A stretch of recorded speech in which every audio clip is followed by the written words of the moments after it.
اللہ رب العالمین والصلاة والسلام علی سید الانبیاء والمرسلین وعلى آلہ الطیبین الطاہرین وعلى من تبعهم بإحسان إلى یوم الدین اما بعد اعوذ باللہ من الشیطان الرجیم بسم اللہ الرحمن الرحیم الذين ينقضون عهد الله من بعد ميثاقه ويقطعون ما أمر الله به أن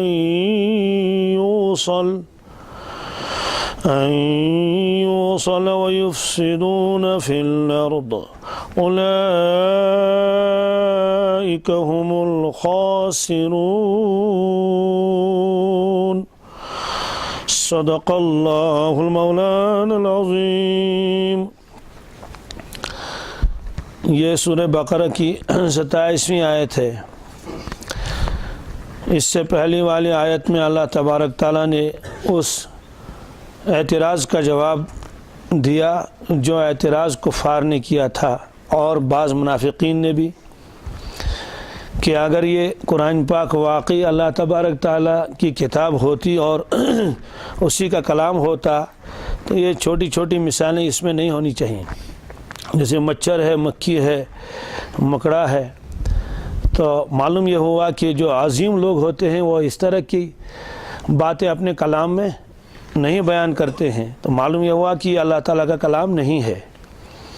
یہ انہوں نے بس ایک اعتراض لوگوں کے ذہنوں میں ڈالنا شروع کر دیا۔ اس کا جواب اللہ تبارک تعالیٰ نے دے دیا، اس میں کوئی شرم کی بات نہیں ہے، یہ کوئی عیب کی بات نہیں ہے، اللہ تعالیٰ کے کلام کی عظمت کے خلاف یہ نہیں ہے۔ اور انہوں نے یہ بھی کہا تھا کہ محمد صلی اللہ علیہ وسلم کے اللہ کو شرم نہیں آتی کہ وہ ایسی مثالیں بیان فرماتے ہیں۔ تو یہی فرمایا کہ اللہ تبارک تعالیٰ اپنے بندوں کو سمجھانے کے اندر اگر کچھ مثال دے دے یہ کوئی شرم کی بات نہیں ہے۔ فرمایا اللہ تبارک تعالیٰ بالکل حیا نہیں فرماتے، شرم نہیں فرماتے کہ وہ مثال بیان فرمائیں مچھر کی یا اسے چھوٹے جانور کی یا اسے بڑے جانور کی۔ مثال دینے سے اصل میں کسی چیز کی وضاحت مقصود ہوتی ہے کہ وہ چیز واضح ہو جائے اور لوگوں کے سمجھ میں آ جائے۔ بت چونکہ بے بس ہیں، کچھ بھی نہیں کر سکتے، اس لیے ان کو تشبیہ دے دی گئی حقیر چیزوں کے ساتھ کہ مکھی اگر ان کے سامنے سے کوئی چیز اٹھا کے لے جائے تو وہ اتنے بے بس ہیں کہ وہ مکھی سے بھی کوئی چیز چھڑا نہیں سکتے۔ جب وہ اپنی چیز چھڑا نہیں سکتے مکھی سے تو دوسرے مخلوق کا وہ کیا بھلا کر سکتی ہیں، یہ فرمایا۔ آگے فرمایا کہ ان مثالوں کے ذریعے سے ایمان والوں کے ایمان میں تازگی ہوتی ہے اور ان کا ایمان مضبوط ہوتا ہے، اور وہ کہتے ہیں کہ یہ تو حق مثال ہے، اللہ تعالیٰ نے جو بیان فرمائی واقعی سچی مثال ہے یہ ان کے رب کی طرف سے۔ اور جو کافر لوگ ہیں وہ پھر بھی کہتے ہیں کہ اللہ تبارک تعالیٰ کا کیا ارادہ ہے ان مثالوں سے۔ تو اللہ تبارک تعالیٰ نے فرمایا ان مثالوں کے ذریعے سے اللہ تبارک تعالیٰ بے شمار لوگوں کو ہدایت دیتا ہے اور بے شمار لوگوں کو گمراہ کرتا ہے۔ یعنی یہ مثالیں جب دی جاتی ہیں تو جو لوگ اس کو مانتے ہیں یہ اللہ کی جانب سے گویا کہ ان کے ہدایت میں اور اضافہ ہو گیا، اور جو لوگ اس کا انکار کرتے ہیں ان کی گمراہی میں انکار کی وجہ سے اور اضافہ ہو گیا۔ اور پھر فرمایا آگے ان آیتوں کی وجہ سے اور ان مثالوں کی وجہ سے اللہ تعالیٰ کسی کو گمراہ نہیں کرتا مگر صرف فاسقین کو۔ یہ آیا تھا پہلے۔ فاسقین کس سے کہتے ہیں؟ کہتے ہیں کہ حدود ایمان سے جو خارج ہو جائے تو وہ کافر ہو جاتا ہے، فاسق سے مراد وہاں کافر ہے، اور حدود اطاعت سے جو نکل جائے وہ کافر تو نہیں ہوتا ہے لیکن وہ گناہگار مسلمان کہلاتا ہے، کہ وہ حدود ایمان سے تو نہیں نکلا لیکن حدود اطاعت سے نکل گیا۔ آگے یہ فرماتے ہیں یہ جو حدود ایمان سے نکل گئے ان کی صفات کیا کیا ہیں؟ آگے صفت آ رہی ہے ان کی۔ ایک صفت تو ان کی یہ ہے الذین ینقضون عہد اللہ، یہ لوگ اللہ تبارک تعالیٰ کے وعدوں کو توڑتے ہیں، من بعد میثاقہ، ان وعدوں کو مضبوط کرنے کے بعد، یعنی جو وعدے انہوں نے اللہ تبارک تعالیٰ کے ساتھ کیے ہیں ان وعدوں کو یہ توڑتے ہیں۔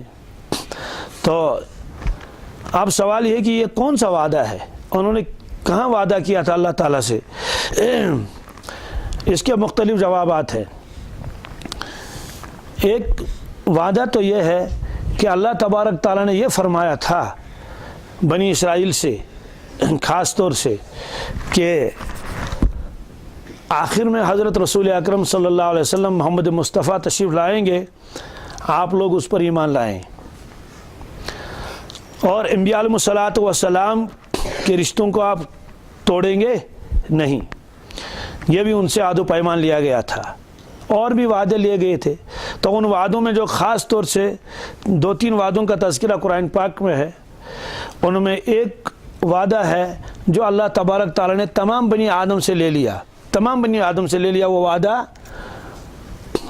آدم علیہ الصلوۃ والسلام کے جتنے بھی اولاد ہیں جن کو دنیا میں آنا ہے، ان سب سے اللہ تعالیٰ نے وہ وعدہ لے لیا۔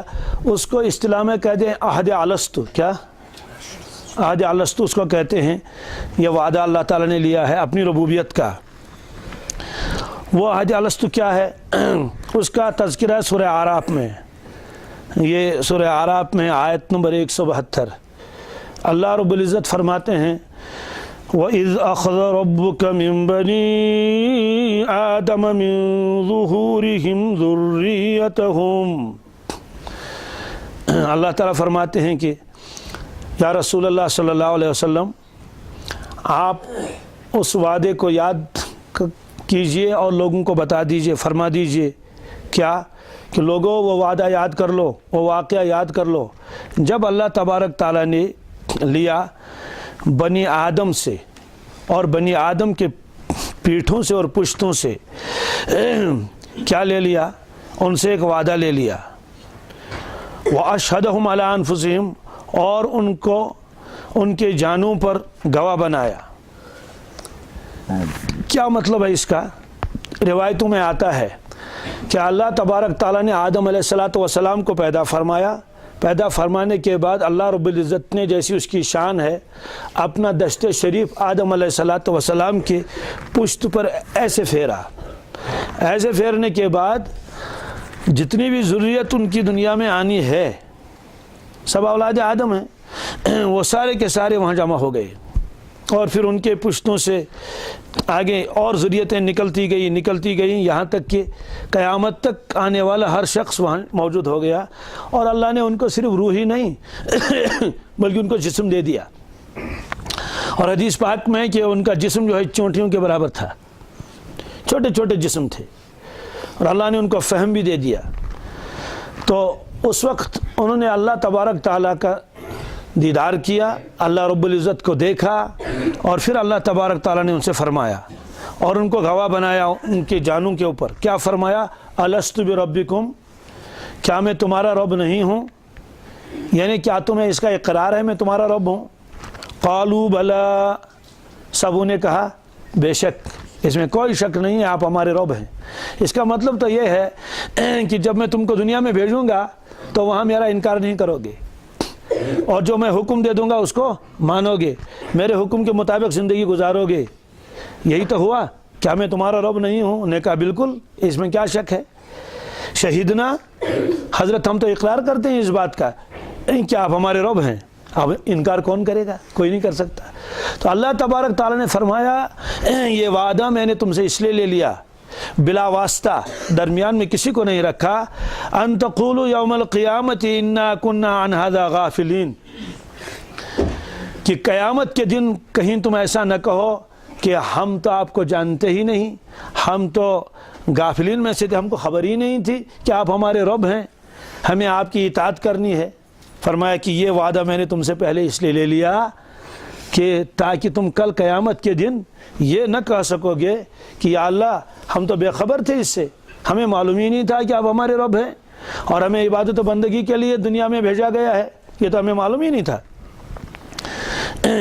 یا او تقولوا انما اشرک آباؤنا من قبل، یا تم یہ کہو گے کہ اے پاک پروردگار یہ شرک تو ہمارے آبا و اجداد نے کیا تھا،